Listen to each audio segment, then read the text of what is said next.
Hi friends, ఈ సంక్రాంతి శుభాకాంక్షలు అందరికీ మా మై తెలుగు డాన్సర్ తరపున, మా ఫ్యామిలీ మెంబర్స్ తరపున. ఈ ఇంట్లోనే అరిసెలు ప్లస్ మురుకులు తయారు చేయడానికి అయితే ప్రిపేర్ చేస్తున్నాను. ముఖ్యంగా అయితే ముందు అరిసెలు చేయడానికి అయితే బియ్యం కొలతలు తీసుకున్నాను.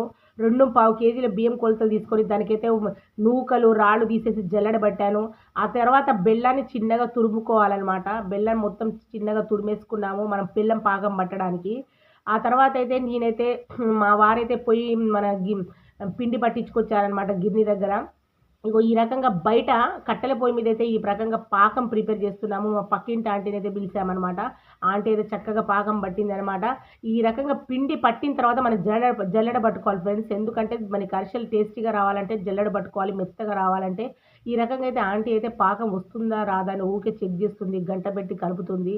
అలా కొంచెం మన పెద్ద గిన్నెలో వాటర్‌లో గాను కొంచెం వాటర్‌లో ఒక చుక్క ఇట్లా మనము అదేంటి ఆ పట్టిన పాకాన్ని చుక్క ఇట్లా కలుపుతూ ఆ చుక్క తీసుకొచ్చి మనం ఆ వాటర్‌లో పోస్తే, ఆ చుక్క అయితే నిల్చుంటే మనకు పాకం వచ్చినట్టనమాట అర్థము. అరిసెలకి పాకం అప్పుడు ఆ విధంగా ప్రిపేర్ చేస్తుందనమాట. అయితే ఈ రకంగా పాకం వచ్చే వరకి చిక్కగా అనమాట. పాకం చాలా చిక్కగా రావాలి. చిక్కగా వచ్చి అందులో వాటర్‌లో ఏసిన తర్వాత అది నిల్చుంటుందనమాట. ఆ రకంగా పాకం అయితే పట్టారు. దాంట్లో నెయ్యి, తర్వాత వచ్చేసి తెల్ల నువ్వులు, తర్వాత దాన్ని కొంచెము కొబ్బరి తురుము చేశాము. కొబ్బరి తురుము, తెల్ల నువ్వులు, తర్వాత నెయ్యి ఇవన్నీ కలిపి ఏసాననమాట.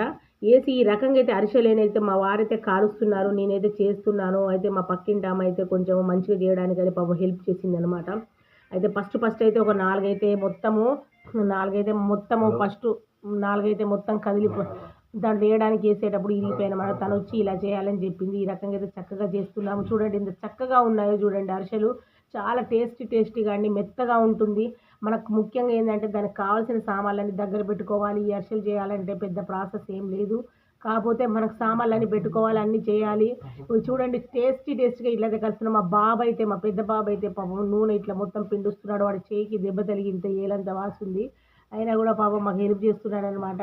మా వారైతే అట్లా కాలుస్తున్నాడు. చూడండి కట్టెల పొయ్యి మీదే టేస్టీగా మనం పిండి వంటలు కట్టెల పొయ్యి మీద చేసుకుంటేనే బావుంటుందండి. ఎందుకంటే గ్యాస్ మీద అంటే అంత మంట సరిపోదు. ఇగ చూడండి ఎంత చక్కగా టేస్టీగా కుదిరాయో. మళ్ళొకసారి చెప్తున్నాను, మా మై తెలుగు డాన్సర్‌ని మాత్రం సబ్స్క్రైబ్ చేసుకోండి. వాచ్ అవర్ కంప్లీట్ చేయండి ఫ్రెండ్స్. ప్లీజ్ మా వీడియోస్ అన్నీ అయితే చూడండి. అలాగే సబ్స్క్రైబ్ తగ్గారు. లైక్‌లు అయితే ఎవ్వరు కొట్టట్లేరు. ఇది చూడండి ఇట్లా టేస్టీగా చేసుకోవచ్చు. అలాగే నెక్స్ట్ మురుకులు ఎలా చేసుకోవాలో కూడా చెప్తాను. దీనికి కావాల్సినదైతే మీకు చెప్పాను కదా! మనం ముఖ్యంగా మనం ఎన్ని కేజీలు బియ్యం తీసుకుంటామో దానికి అన్ని కేజీల బియ్యం తీసుకోవాలి. ఒక 2.5 కేజీలు బియ్యం తీసుకున్నామంటే కేజీన్నర అయితే బెల్లం తీసుకోవాలి కొలతలు. 3 కేజీల బెల్లం తీసుకుంటే మాత్రం 2.5 కేజీల బెల్లం తీసుకోవాలి. ఈ రకంగా కొలతలు తీసుకొని ఈ రకంగా అయితే చేసుకోవాలి. Thank you very much.